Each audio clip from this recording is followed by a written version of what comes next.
करेंगे और बुलेटिन में सबसे पहले नजर डालेंगे देश दुनिया की तमाम ताजा तरीन खबरों पर फटाफट अंदाज में। भारत पाकिस्तान सीज़फायर के बाद पीएम मोदी ने की हाई लेवल बैठक। एनएसए अजीत डोभाल के साथ सेना के तीनों प्रमुख रहे मौजूद। तीनों सेनाओं को हाई अलर्ट पर रहने के निर्देश।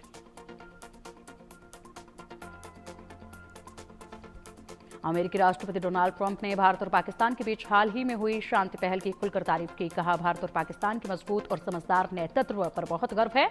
युद्ध लाखों बेगुनाहों की जान और भारी नुकसान का कारण बन सकता था।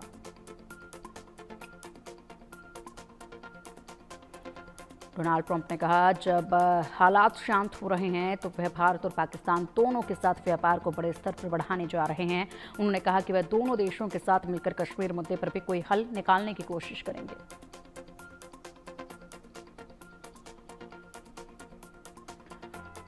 ट्रंप की पोस्ट पर राज्यसभा सांसद कपिल सिब्बल ने कहा, इस ट्वीट पर भी कई सवाल उठेंगे। भारत पाकिस्तान को लेकर क्या हुआ, इस बारे में हमें कोई जानकारी नहीं दी गई, इसलिए हम आज कोई आलोचना नहीं करेंगे। हम सिर्फ यह चाहते हैं कि संसद का विशेष सत्र हो और सर्वदलीय बैठक बुलाई जाए।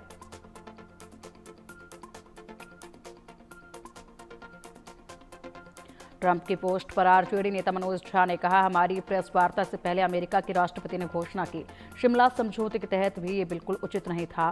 उनका बयान हमारे जैसे विशाल देश के लिए सही नहीं है। हमारी सरकार की ओर से इसका सख्त प्रतिकार होना चाहिए।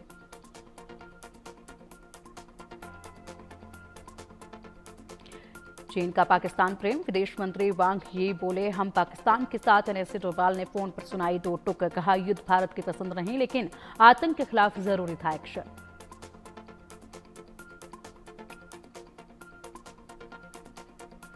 कल भारत और पाकिस्तान के डीजीएमओ करेंगे बातचीत। दोपहर 12 बजे दोनों देशों के डीजीएमओ बात करेंगे। सीज़फायर के बाद पहली बार डीजीएमओ की बातचीत।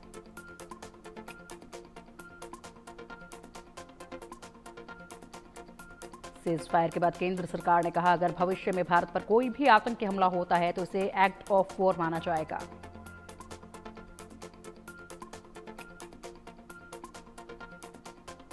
युद्ध विराम समझौते के 3 घंटे के बाद ही पाकिस्तान ने किया था सीज़फायर का उल्लंघन। भारत सेना की जवाबी कार्रवाई के बाद पाक ने रोकी गोलीबारी। फिलहाल बॉर्डर पर हालात सामान्य।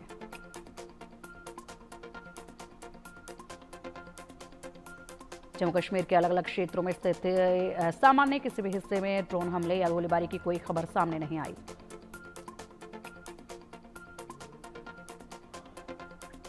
जम्मू कश्मीर के जम्मू, सांबा, पुंछ, कुपवाड़ा, राजौरी समेत कई जिलों में सामान्य जैसे हालात के कई दिन बाद कल रात भर पाकिस्तान की तरफ से फायरिंग या शेलिंग नहीं हुई।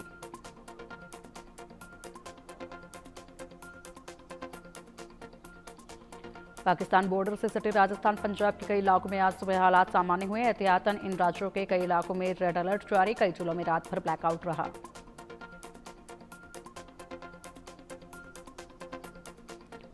भारत पाक में समझौते के बाद जम्मू कश्मीर के पुंछ में स्थिति सामान्य हुई। रात भर किसी ड्रोन गोलीबारी या गोलीबारी की खबर नहीं मिली।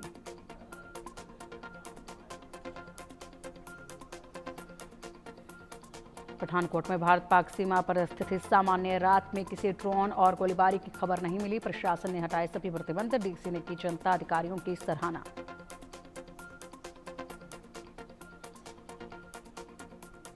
पंजाब के फिरोजपुर में स्थिति सामान्य। रात में किसी ड्रोन गोलीबारी या गोलीबारी की सूचना नहीं मिली। अलर्ट को देखते हुए कई इलाकों में ब्लैकआउट रहा।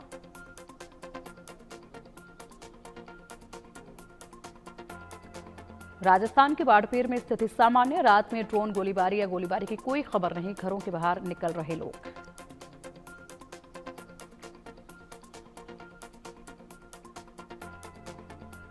जम्मू कश्मीर सरकार ने किया मुआवजे का ऐलान। मुख्यमंत्री उमर अब्दुल्ला ने पाकिस्तानी गोलीबारी में मारे गए लोगों के परिवार को 10-10 लाख रुपए की अनुग्रह राशि देने की घोषणा की।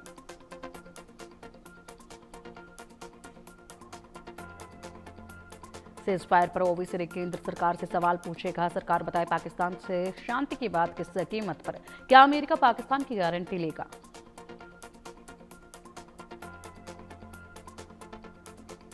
बिहार बीजेपी अध्यक्ष दिलीप जायसवाल ने कहा, सीज़फायर पर दोनों देशों ने सहमति जताई। पाकिस्तान की सेना का अपना एक अलग मिजाज है। भारत ने पूरी नजर रखी हुई है। आगे की स्थिति के लिए हर तरह से भारत तैयार है।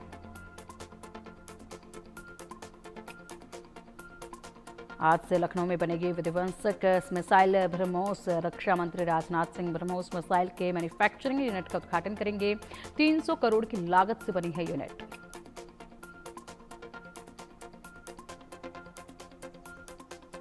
महाराष्ट्र के मुख्यमंत्री देवेंद्र फडणवीस ने महाकालेश्वर मंदिर में पूजा अर्चना की। कहा, बाबा महाकाल का आशीर्वाद हमेशा हमारे साथ है। मैंने देश के लिए प्रार्थना की। देश पीएम मोदी के नेतृत्व में प्रगति कर रहा।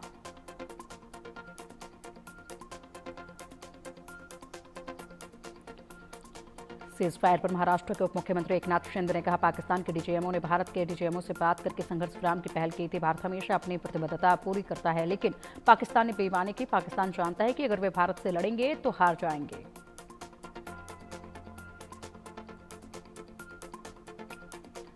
पाकिस्तान के सीज फायर उल्लंघन पर शशि थरूर ने ली चुटकी। कहा, उसकी फितरत है मुकर जाने की। उसके बाद ये यकीन कैसे करो। ऐसे माहौल में शांति सबसे ज्यादा जरूरी है।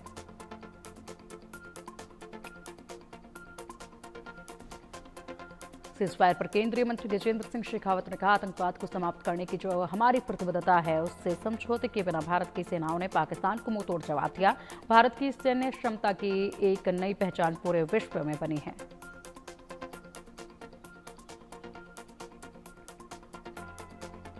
सीज फायर पर बीजेपी सांसद परवीन खंडेलवाल ने कहा, भारत ने अगर यह समझौता किया है तो बहुत सोच समझ कर किया होगा। पाकिस्तान को यह समझना चाहिए कि अगर समझौते का उल्लंघन हुआ तो भारतीय सेनाएं एक्शन लेने के लिए तैयार है।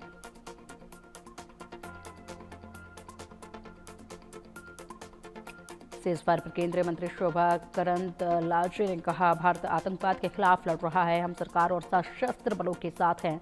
पाकिस्तान एक विश्वसनीय देश नहीं है। उसने बार बार साबित किया है कि वो कभी भी संघर्ष विराम का उल्लंघन कर सकता है।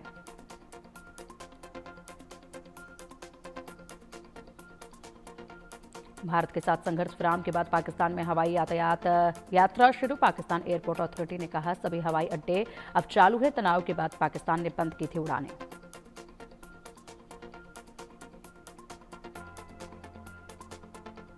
अमेरिका के उपराष्ट्रपति जेडी वेंस ने सीज फायर को लेकर भारत और पाकिस्तान को शुक्रिया कहा। उन्होंने कहा कि दोनों देशों के नेताओं ने गंभीरता दिखाई है। सीज फायर के लिए बेहतर काम करने के लिए विदेश मंत्री मार्को रूबियो को भी तारीफ की।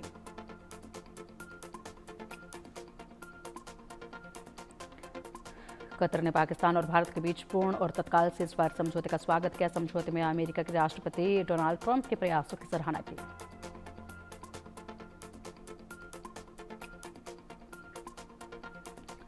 संयुक्त राष्ट्र महासभा के अध्यक्ष फिलिमन यांग ने भारत और पाकिस्तान के बीच सीज फायर समझौते का स्वागत किया। एक्स पर लिखा, यह तनाव कम करने की दिशा में एक सार्थक कदम है जो क्षेत्रीय शांति और स्थिरता के प्रति दोनों देशों की प्रतिबद्धता को दिखाता है।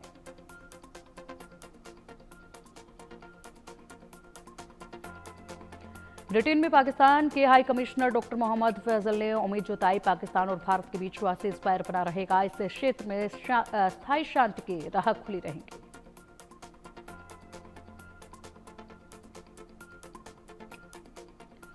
भारतीय सिख समुदाय ने पाकिस्तान के उस दुष्प्रचार को खारिज किया जिसमें कहा गया था भारतीय सेना ने खुद भारत में गुरुद्वारों पर हमला किया। दिल्ली सिख गुरुद्वारा प्रबंधक कमेटी के अध्यक्ष ने कहा, पाकिस्तान सिखों का हितैषी होने का दावा कर रहा है।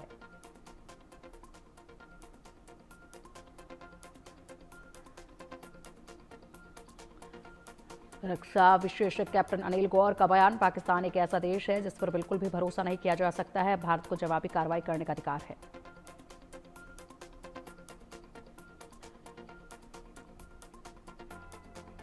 All India Muslim personal law board के सदस्य मौलाना खालिद रशीद फरंगी महली ने कहा, पाकिस्तान की तरफ से की जा रही हरकतों का जवाब देने के लिए भारतीय सेना बहुत सक्षम है।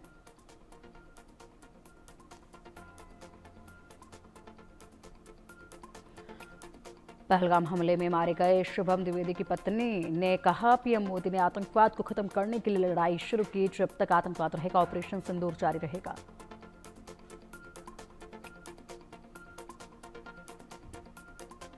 केंद्रीय मंत्री सुकांता मजूमदार ने कहा, भारत हमेशा शांति के पक्ष में रहा है, लेकिन कोई भी आतंकवादी कार्रवाई का जवाब भारत उसी के अनुसार देगा।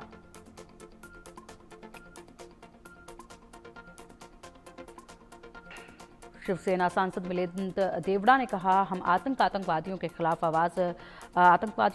आवाज उठाते रहेंगे। भारत का हर नागरिक शांति चाहता है, लेकिन पड़ोसी मुल्क की गलत हरकतों का करारा जवाब सेना दे रही है।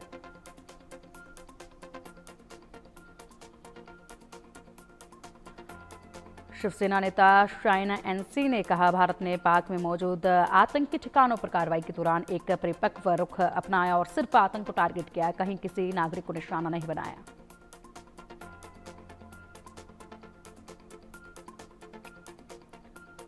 छत्तीसगढ़ विधानसभा के अध्यक्ष रमन सिंह बोले, भारत ने आतंकवादी स्थानों को नष्ट करने के साथ साथ आतंकवादी गतिविधियों में शामिल लोगों को दंडित किया।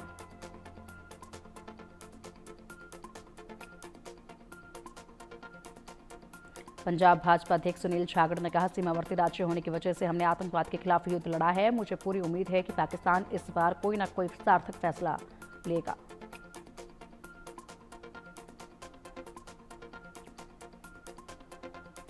बीजेपी नेता कविंद्र गुप्ता ने कहा, पाकिस्तान हमेशा से आतंकवाद को बढ़ावा देता रहा है। हमने उन्हें मुंहतोड़ जवाब दिया। पाकिस्तान को यह बात समझ आ जानी चाहिए।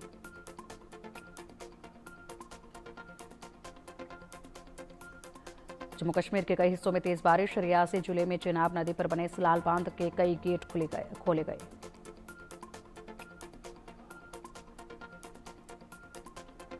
जम्मू कश्मीर में राइफलमैन सुनील कुमार का पार्थिव शरीर पैतृक गांव लाया गया। बड़ी संख्या में लोगों ने दी श्रद्धांजलि। आरएसपुरा सेक्टर में सीमा पार से होने वाली गोलीबारी में अपनी जान गंवा दी थी।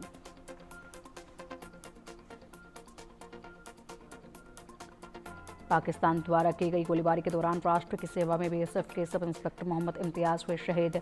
जम्मू के आरएसपुरा इलाके में अंतर्राष्ट्रीय सीमा पर पाक की गोलीबारी की चपेट में आए बीएसएफ इंस्पेक्टर।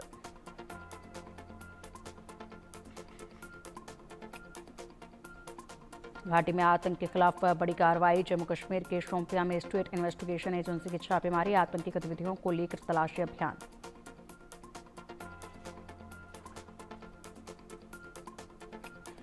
राजस्थान में भारत पाकिस्तान सीमा के पास पाकिस्तानी झंडा और पीआईए लिखा गुब्बारा मिला। सूचना के बाद पुलिस मौके पर पहुंची।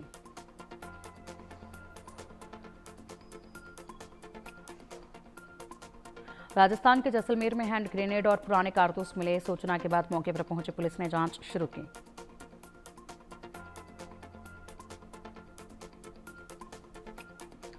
पाकिस्तान और भारत के बीच बने तनाव के बाद दुर्ग पुलिस भी अलर्ट। शहर के भीड़भाड़ वाले इलाकों को सघन चेकिंग अभियान में तब्दील किया। डॉग स्क्वाड और बम डिटेक्शन उपकरण की मदद से जांच की जा रही।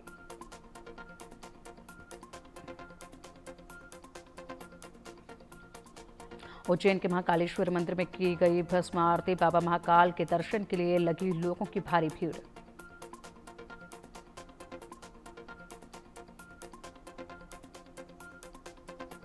तमिलनाडु के कल्ला झागर चिथिराई महोत्सव का आयोजन। उत्सव के दौरान भक्तों की भारी भीड़ उमड़ी। सुरक्षा के पुख्ता इंतजाम।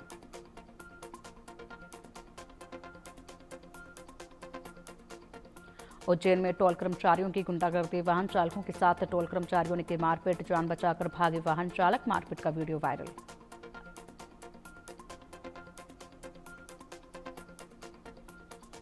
रायपुर में पुलिस ने देर रात हाइपर क्लब पर मारा छापा। नियमों को ताक पर रखकर अवैध रूप से चल रहा था क्लब। कई नाबालिग लड़के लड़कियां बरामद।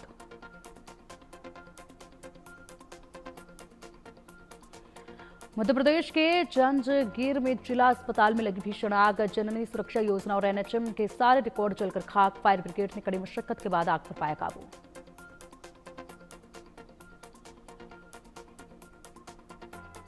बिहार के पूर्वी चंपारण में शादी समारोह के दौरान पटाखे से 2 घरों में लगी भीषण आग। इलाके में मची अफरा तफरी। फायर ब्रिगेड और स्थानीय लोगों को कड़ी मशक्कत के बाद आग पर पाया गया काबू।